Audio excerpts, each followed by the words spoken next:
Hello, my name is Rob Hale, and this is my final presentation for the Old Testament survey class. I'm excited to talk to you today about the idea of why the Old Testament is still so important to Christians in the 21st century and why we need it. We live here in the 21st century, and in America especially, it's such a different culture than the ancient Near East that we live in today. So why do we need the Old Testament today? And to put it plainly, like I said, the Old Testament has been given to us by God.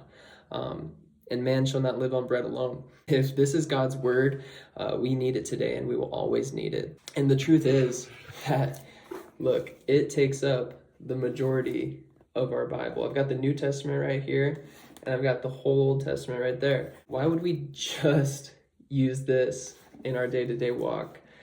When God gave us all of this too. It's 39 out of the 66 books. So to say that we just want to read these 27 books and that the 39 books before don't apply, we're missing it if that's our view. It was the Bible that Jesus read. It was the Old Testament.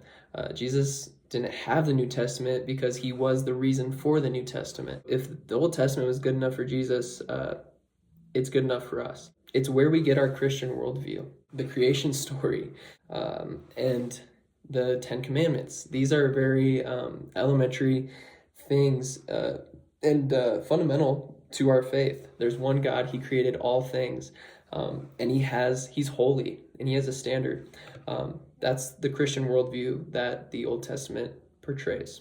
The second question, why should Christian pastors preach and teach from the Old Testament? And the truth is, if we're going to hold the Gospels in the New Testament in their rightful place and honor them, we can't do that without honoring where they came from. And the Old Testament enriches our experience of the New Testament because it's the context, it's the whole backdrop, it's all of the why that these things happened. As preachers and teachers of the gospel, I think it's very easy to shy away from a lot of the Old Testament because there's difficult and challenging passages. There's things that a lot of skeptics and atheists will often quote the Old Testament because of its difficulty. And they do that without acknowledging the true purpose of the text. Who God was then, he is today. And we have to know that in reading the Old Testament. And that leads me to the third question. How does the Old Testament help us better understand Jesus? You can't really understand Jesus without the Old Testament. And Jesus largely explained himself through the context of the Old Testament. So both how Jesus himself understood himself and how Jesus's first followers explained Jesus, this is all through the context of the Old Testament. During Jesus's ministry, the people who were trying to understand Jesus and wrestling with who he said he was, the first place they were going to was the scriptures. They were waiting for a Messiah, God's promises and God's promise of a coming one, the anointed one. So in the Synoptic Gospels, Jesus is recorded asking his disciples, firstly, who do the people say that the Son of Man is? He refers to himself as the Son of Man in all four Gospels.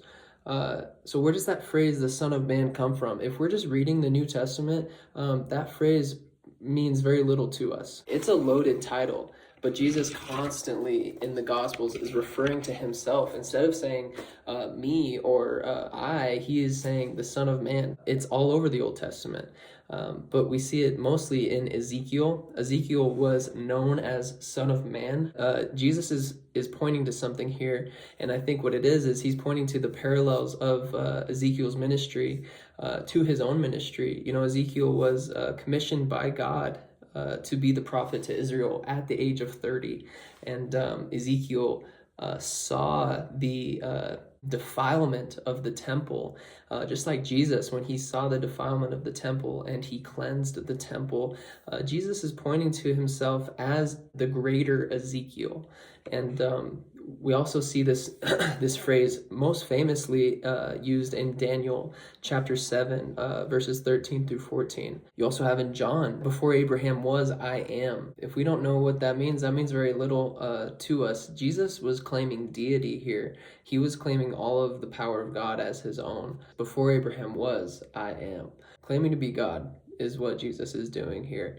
So we have to understand, Jesus didn't come to start a new religion. Jesus fulfilled the same thing that God was doing from the beginning. And that's why it's so crucial that we as Christians today respect and honor the Old Testament as God's word and continue to preach it and teach it in our churches.